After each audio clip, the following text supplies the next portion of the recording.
Hello student, स्वागत है आपके यूट्यूब चैनल निराला स्टडी पर। तो प्यारे बच्चों, आज आपको सिखाएंगे हम, जैसे आप लोग पीछे से देख रहे हैं कि हम लोग का रासायनिक गुण चल रहा है किसका, यानी फिनॉल का। तो फिनॉल का देखिए यहाँ पर रासायनिक गुण संघनन अभिक्रिया, ठीक है। तो संघनन अभिक्रिया से आपको किस तरह से इसमें करना है और संघनन अभिक्रिया से क्या बनता है इसमें आपको समझना है। तो देखिए कैसे कैसे कर रहे हैं, बिल्कुल आपको रिलैक्स होकर समझना है, डिफिनेशन के साथ और रिएक्शन के साथ आपको, ठीक है। देखिए कह रहा है कि संघनन अभिक्रिया, ठीक है, फॉर्मल एल्डिहाइड यानी फॉर्मल एल्डिहाइड की अधिकता के साथ क्रिया करके एक फिनॉल फॉर्मल एल्डिहाइड रंजन बनता है, ठीक है। रंजन का मतलब क्या होता है, जो बेकेलाइट कहलाता है। क्या कहलाता है? बेकेलाइट। अब बेकेलाइट यहाँ पर क्या होगा इसको बिल्कुल आपको समझाएंगे, पहले डिफिनेशन को देख लीजिए। और यहाँ पर एक चीज और आपको ध्यान रखना है कि यह अभिक्रिया जो है ना, लेडरर मोनसेन अभिक्रिया बोला जाता है इस अभिक्रिया को। तो सिंपल से आपको समझना है कि संघनन अभिक्रिया में फॉर्मल एल्डिहाइड आपको लेना है, फॉर्मल एल्डिहाइड। तो फॉर्मल एल्डिहाइड का फार्मूला क्या होता है, बिल्कुल आपको पता है कि HCH होता है। अगर नहीं याद है तो बिल्कुल आपको अभी याद हो जाएगा। देखिए आप एल्डिहाइड का फार्मूला जानते होंगे, CHO होता है, आगे इसमें H जोड़ दीजिए, इसी को बोला जाता है क्या, फॉर्मल एल्डिहाइड, ठीक है, फॉर्मल एल्डिहाइड। तो फॉर्मल एल्डिहाइड की अधिकता में एक फिनॉल के साथ जब अभिक्रिया इसको कराया जाता है तो फॉर्मल एल्डिहाइड रंजन बनता है, जो कि क्या है, बेकेलाइट है। और बेकेलाइट का आपका स्पष्ट रूप से कैसे बनाया जाता है, कैसे निर्माण होता है, ये हम लोग पॉलीमर में पढ़ेंगे, क्योंकि ये प्लास्टिक है। तो ये एक ऐसा प्लास्टिक होता है जिससे कि इसको कितना भी आप गर्म कर लीजिए, ठीक है, कितना भी इसको गर्म कर लीजिए, ये पिघलता नहीं है, जल जाएगा लेकिन पिघलेगा नहीं। जैसे आप जानते होंगे प्रेस हो गया, आयरन जिसे हम लोग बोलते हैं, उसके जो डांटी लगा हुआ रहता है वो आपका क्या होता है, आपका उसका जो डांटी होता है वो बेकेलाइट होता है। अभी आपको दिखाते हैं हम इसको किस तरह से होता है। इसमें देखिए ऊपर वाला जो इसका डांटी ये दिया है, व्हाइट भी होता है, ब्लैक भी होता है, इसमें जो वो आपको व्हाइट दिखाई दे रहा है। अब इसको कितना भी गर्म करिए, हीट कीजिए, ये ऊपर वाला जो है ये पिघलेगा नहीं, ठीक है। तो इसी को क्या बोला जाता है, बेकेलाइट बोला जाता है। और बहुत सा जगह उपयोग होता है इसके, जैसे मान लीजिए कोई भी गर्म चीज़ बनाने के लिए जो बर्तन होता है उसके डांटी में बेकेलाइट लगा दिया जाता है, ठीक है, बेकेलाइट लगा दिया जाता है, ठीक है। तो ये जो होता है कि कितना भी इसको आप क्या करेंगे, अगर मान लीजिए गर्म करते हैं तो ये पिघलता नहीं है, जल जाएगा लेकिन पिघलेगा नहीं, उसी को बेकेलाइट कहते हैं। और बेकेलाइट का बहुत जगह उपयोग होता है, ठीक है। तो इसी से हम लोग क्या करेंगे, बनाएंगे अभिक्रिया को भी। देखिए कैसे कैसे हो रहा है। अब बेकेलाइट का मतलब आप समझ गए होंगे, एक प्रकार का ये क्या है, प्लास्टिक ही है, जो कि कहाँ पर यूज किया जाता है इसको, जैसे कोई भी गर्म है और उसमें उसका उपयोग किया, जैसे आयरन हो गया, तो आयरन का ऊपर जो डांटी लगा हुआ रहता है आपका, ये क्या होता है, बेकेलाइट का रहता है। यहाँ पर ये वाइट है, ब्लैक भी होता है, कलर से कोई मतलब नहीं होता है। अब यहाँ पर देखेंगे, बिल्कुल समझेंगे कि क्या कह रहा है कि फॉर्मल एल्डिहाइड की अधिकता के साथ क्रिया करके एक फिनॉल फॉर्मल एल्डिहाइड रंजन बनाता है, जो कि बेकेलाइट कहलाता है। यह अभिक्रिया लेडर मोनसेन अभिक्रिया कहलाती है, माने इस अभिक्रिया का एक नाम है ये चीज।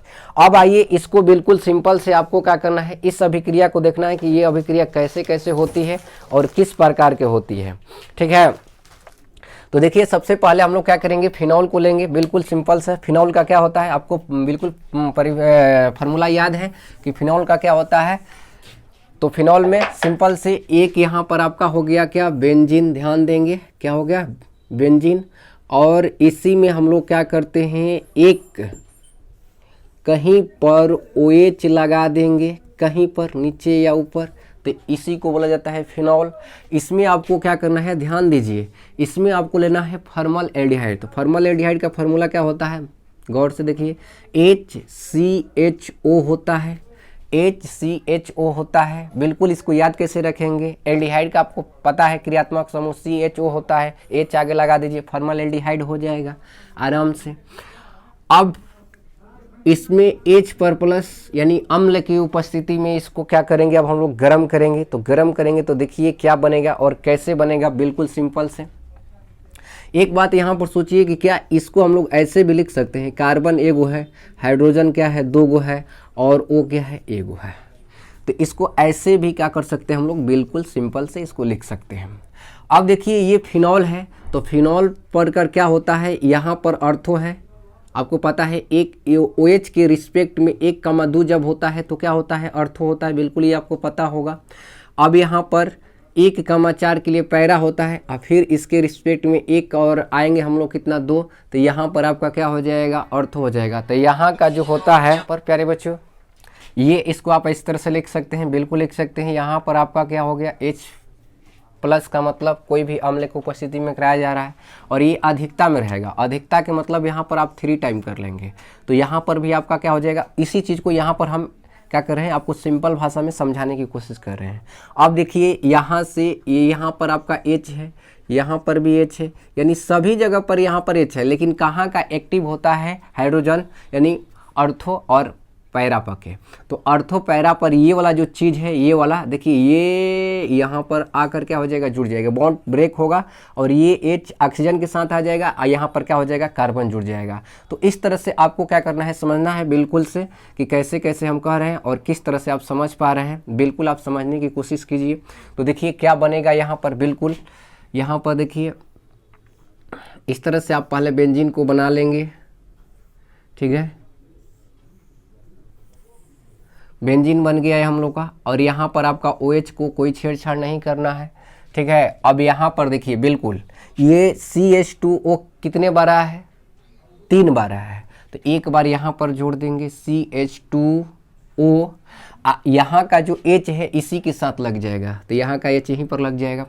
फिर यहाँ पर आइए, यहाँ पर इसी तरह का कंडीशन होगा CH2OH, फिर यहाँ पर भी आपका हो जाएगा ध्यान दीजिएगा CH2OH।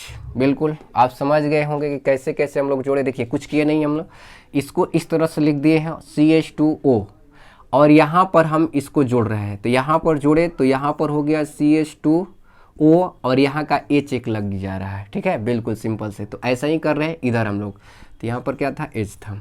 ये H को आपको दिखाने की भी कोई आवश्यकता नहीं है, दिखाने की भी आवश्यकता नहीं है, सिर्फ समझने का। अब इसका देखिए नाम क्या हो जाएगा, अब यहाँ से हम लोग इसके काउंटिंग करेंगे, 1 2 3, ये हो जाएगा 4 5, ये हो जाएगा 6।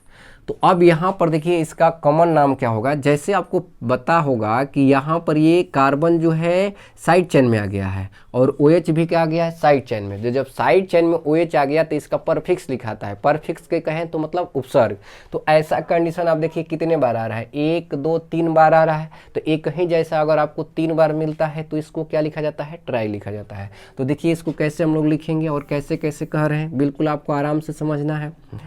तो यहाँ पर पहले हम लोग लिखेंगे कि 2 पर आया है, उसके बाद 4 पर, उसके बाद क्या 6 पर, एक ही जैसा है तो ट्राई लिख देंगे। और OH का परफिक्स जो होता है हाइड्रोक्सी होता है, क्या होता है, हाइड्रोक्सी होता है, हाइड्रोक्सी, बिल्कुल सिंपल से समझेंगे, हाइड्रोक्सी होता है। अब एक कार्बन अगर साइड चेन में आया है तो उसके लिए क्या होता है, मेथ होता है, और इसमें आप लगा दीजिए क्या, YL, क्या कीजिए, YL लगा दीजिए। आप बिल्कुल जानते होंगे क्यों हम लोग साइड चेन में जितना कार्बन आता है उस कार्बन का नाम लिखकर YL लगा देते हैं। इतना सारी बातें हो गई। अब इसका जो है एक बेंजीन में OH सिर्फ बचा हुआ है, तो इसको क्या बोलते हैं, फिनॉल बोलते हैं। तो यहाँ पर हम लोग क्या करेंगे, फिनॉल लिख देंगे। बिल्कुल आपका ये हो गया। इस तरह का आपका NCERT में भी आप क्या कर सकते हैं, देख सकते हैं, ठीक है। तो फटाफट से इसको क्या करेंगे, आप लोग नोट कर लेंगे, और ये आपको समझने के लिए है, इसको लिखने की कोई आवश्यकता नहीं है, ठीक है। अब इस यहाँ पर आप लिख सकते हैं अधिकता, अधिकता, ठीक है, अधिकता होना चाहिए। अधिकता का मतलब फॉर्मल्डिहाइड आपको ज़्यादा मात्रा में होना चाहिए। अब आइए चौथा टॉपिक, ये हम लोग का तीसरा टॉपिक है। 2 टॉपिक पीछे ही पढ़ाई हो गया, कोल्बे अभिक्रिया, रिमर-टीमैन अभिक्रिया, तो उसको भी आप लोग देख लेंगे। खासकर वही इम्पोर्टेड है, ये भी इम्पोर्टेड ही है, ठीक है, लेकिन उसके अपेक्षा कम है। ये देखिए नाइट्रोकरण यानी नाइट्रेशन। तो नाइट्रेशन का मतलब क्या होता है, बिल्कुल सिंपल समझेंगे कि जब फिनॉल को, ध्यान दीजिए, जब फिनॉल को तनु के मतलब क्या होता है, यानी अम्ल की मात्रा कम है, पानी की मात्रा क्या है आपका ज़्यादा है, HNO3 यानी नाइट्रिक अम्ल से अभिक्रिया कराते हैं तो इसका नाइट्रेशन होता है। क्या होता है? नाइट्रेशन होता है। नाइट्रेशन के फलस्वरूप, ध्यान दीजिएगा, नाइट्रेशन के फलस्वरूप अर्थो, ठीक है, अर्थो तथा यानी एंड पैरा,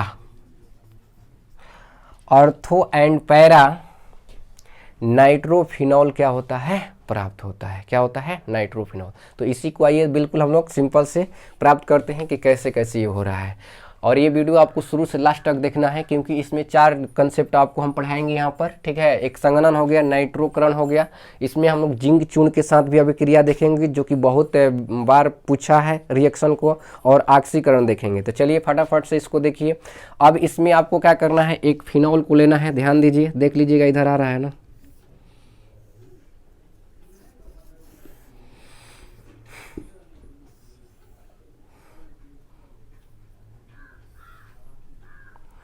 ये आपका हो गया फिनॉल, बिल्कुल सिंपल से फिनॉल हो गया।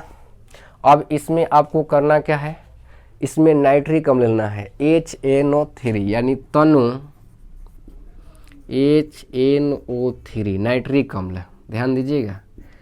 अब यहाँ पर क्या होगा, बिल्कुल आपको एक बार आपका अर्थो बन रहा है, अर्थो नाइट्रोफिनॉल, एक बार बन रहा है अर्थो पैरा नाइट्रोफिनॉल। तो देखिए एक बार पहल का स्टेप, इसको स्टेप 1 ले लेते हैं। फर्स्ट स्टेप में करेंगे तो देखिए क्या होगा, बिल्कुल सिंपल से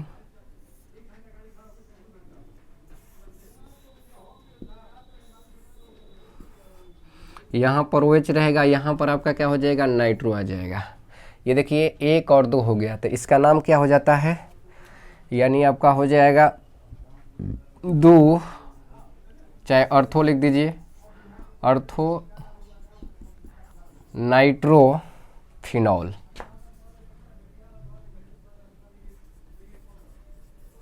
अर्थो क्या हो गया, नाइट्रोफिनॉल।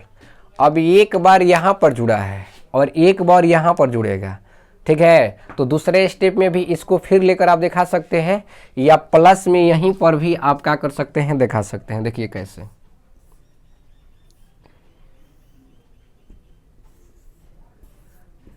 OH एक बार यहाँ पर जोड़ देंगे क्या, NO2, तो ये आपका वही नाम रहेगा, सिर्फ पैरा लग जाएगा। इसमें क्या हो जाएगा, P यानी पैरा नाइट्रोफिनॉल।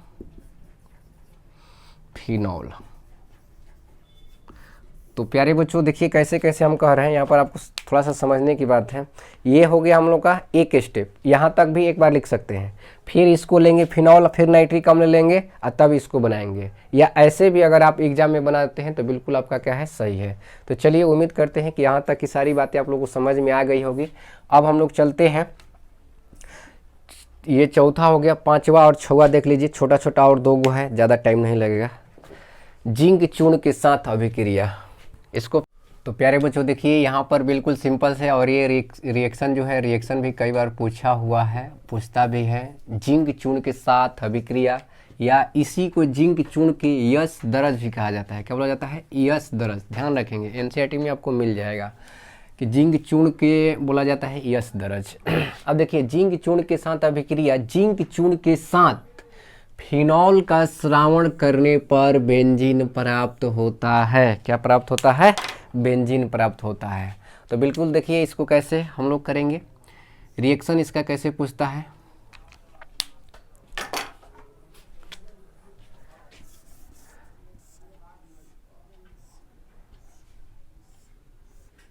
ये हो गया आपका बेंजीन, फिनॉल हो गया।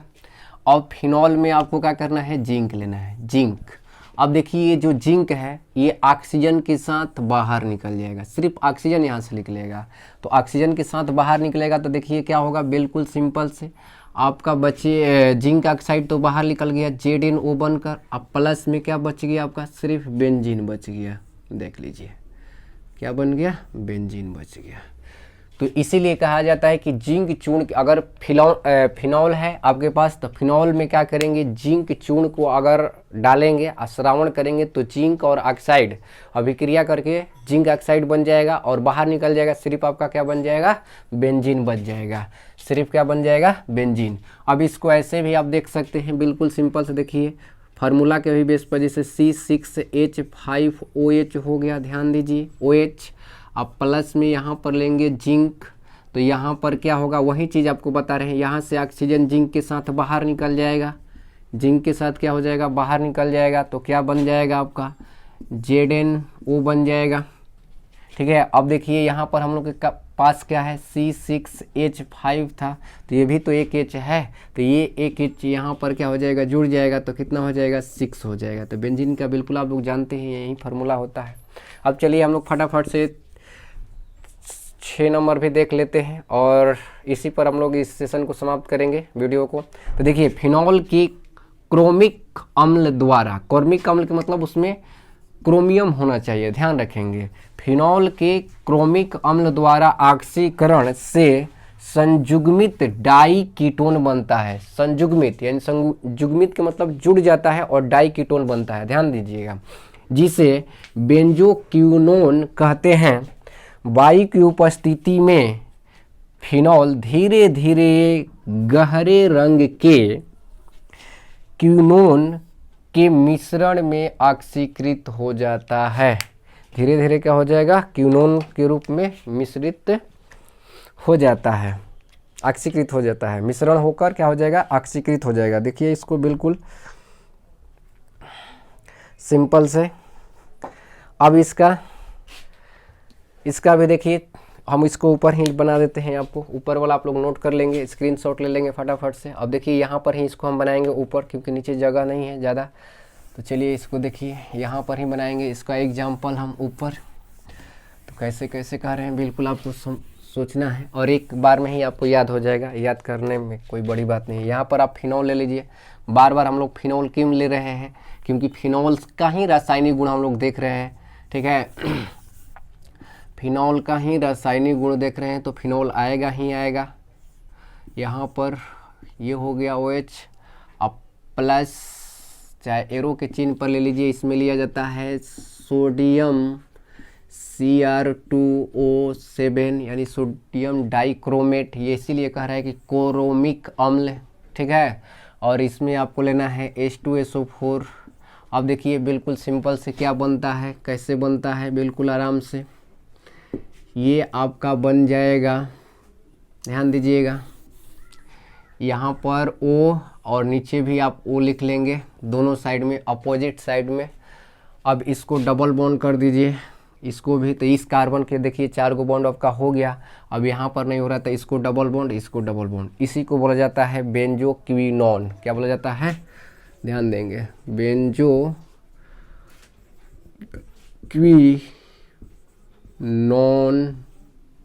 बेंजोक्विनोन बोला जाता है। तो बस बिल्कुल सिंपल से आपका बन गया। तो प्यारे बच्चों, उम्मीद करते हैं कि यहाँ तक की सारी बातें आप लोग समझ गए होंगे, और आप लोग को वीडियो अच्छा लगे तो कम से कम लाइक शेयर, ठीक है, और नए चैनल पर है तो चैनल को सब्सक्राइब कर लीजिए। चलिए आज का सेशन हम लोग यहीं पर समाप्त करते हैं, तब तक के लिए धन्यवाद।